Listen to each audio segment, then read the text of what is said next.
So I'm shooting this video in early May, and the first thing I want to say is congratulations to all the accountants out there for making it through yet another busy tax season. Congratulations on that.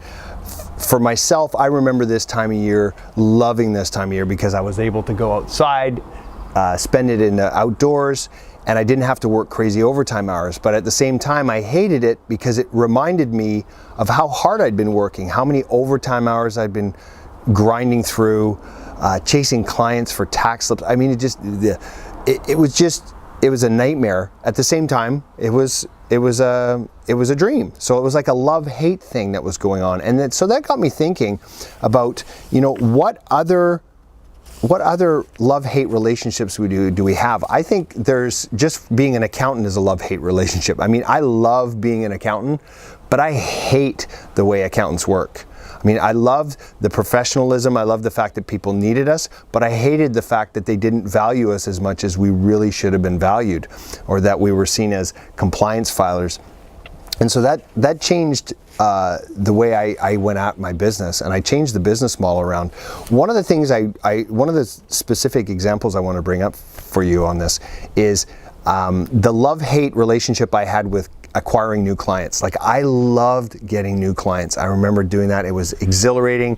The fact that somebody trusts you, they want you to take care of their financial world, it's a fantastic feeling. But at the same time, I hated the thought of having to do another set of financial statements and tax returns, especially in this busy season. Like, most of you just went through 4 months of hell. Let's be honest about this. It's 4 months of hell.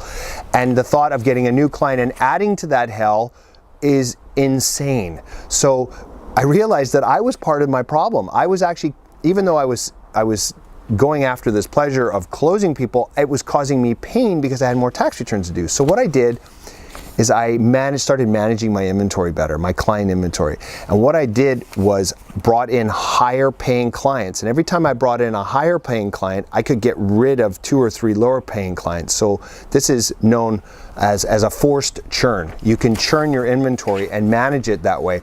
So for example, triple your fees. So then your new normal is triple the price. New client comes in at this price, triple the fees. You can afford to get rid of up to 3 clients at the low end. You'll work less and make the same, if not more.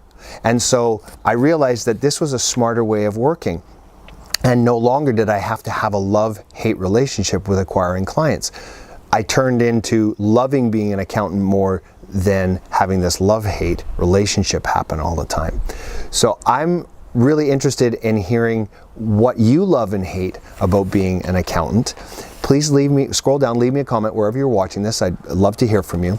And I'm Eric Solbakken, and please stay tuned for more success tips to come.